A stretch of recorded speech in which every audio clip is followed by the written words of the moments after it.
नमस्कार और the deep dive में आपका स्वागत है। नमस्कार। आज हम एक ऐसे अंतर्राष्ट्रीय घटनाक्रम पर गहराई से बात करने वाले हैं जिसने हाल में काफी सुर्खियां बटोरी हैं। हाँ, ये फिलिस्तीन को मान्यता देने वाला मामला है ना? बिल्कुल।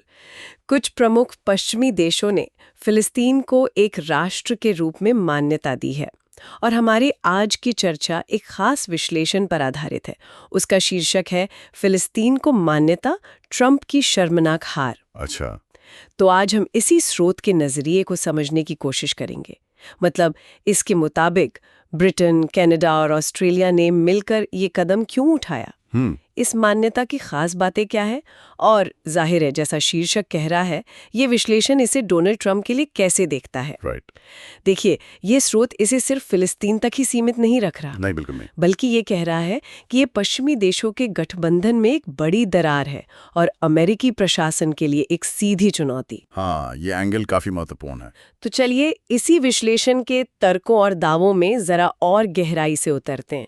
तो शुरुआत करते हैं उस मुख्य घटना से जिसने अंतर्राष्ट्रीय राजनीति में थोड़ी हलचल मचा दी। ब्रिटेन, कनाडा और ऑस्ट्रेलिया, ये तीनों देश एक साथ आए। हाँ। और उन्होंने एक जॉइंट डिक्लेरेशन, मतलब एक संयुक्त घोषणा पत्र जारी किया जी। और इसमें उन्होंने औपचारिक तौर पर फिलिस्तीन को एक स्वतंत्र राष्ट्र मान लिया।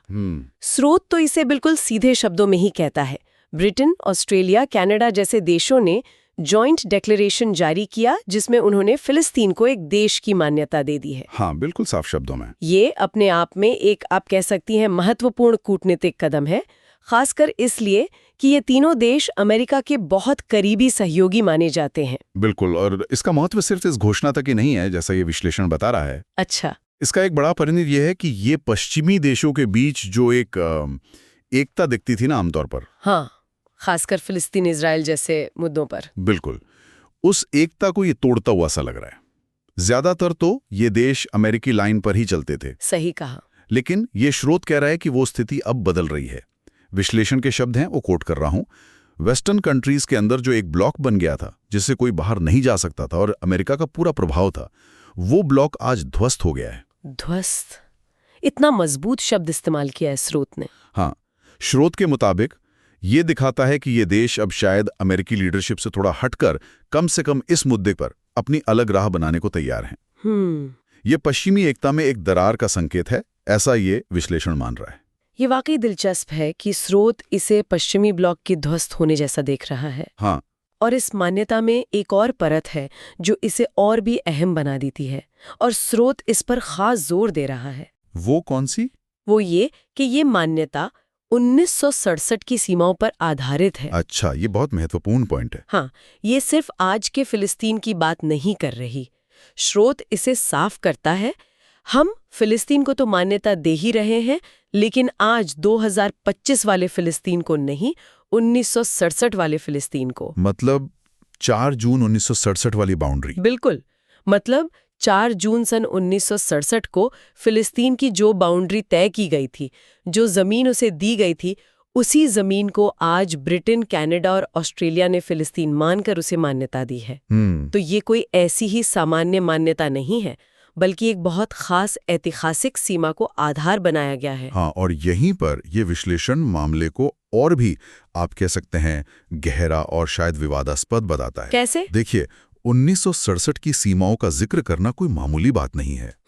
इसका सीधा मतलब, जैसा स्रोत समझा रहा है, ये है कि ये तीनों देश 1967 के 6 दिवसीय युद्ध के बाद इजराइल ने जिन क्षेत्रों पर कब्जा किया था, यानी वेस्ट बैंक, पूर्वी यरूशलेम, गजा पट्टी। हाँ बिल्कुल, उन क्षेत्रों में जो इजरायली बस्तियां हैं या जो इजराइल का नियंत्रण है, उसकी वैधता पर ये देश एक तरह से सवाल उठा रहे हैं। ओह।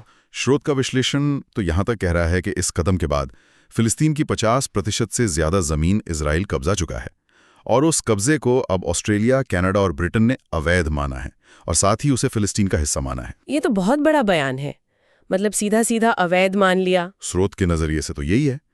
तो ये मान्यता सिर्फ फिलिस्तीनी दावे का समर्थन भर नहीं है, बल्कि ये 1967 के बाद की इजरायली कार्रवाइयों को सीधे तौर पर अवैध ठहरा रही है। जाहिर है फिर तो ये इजराइल के लिए। बिल्कुल, और इजराइल के सबसे बड़े समर्थक यानी अमेरिका दोनों के लिए एक बड़ा कूटनीतिक झटका है, ऐसा ये विश्लेषण मानता है। ये 1967 वाला पॉइंट तो सच में काफी गंभीर है, इसके दूरगामी असर हो सकते हैं। अब आते हैं उस पहलू पर जो इस विश्लेषण के शीर्षक में ही है, ट्रंप की शर्मनाक हार। हाँ, ये टाइटल ही काफी कुछ कह रहा है। ये स्रोत एक मजबूत दावा कर रहा है कि अमेरिकी राष्ट्रपति डोनाल्ड ट्रंप ने इस मान्यता को रोकने की पूरी कोशिश की।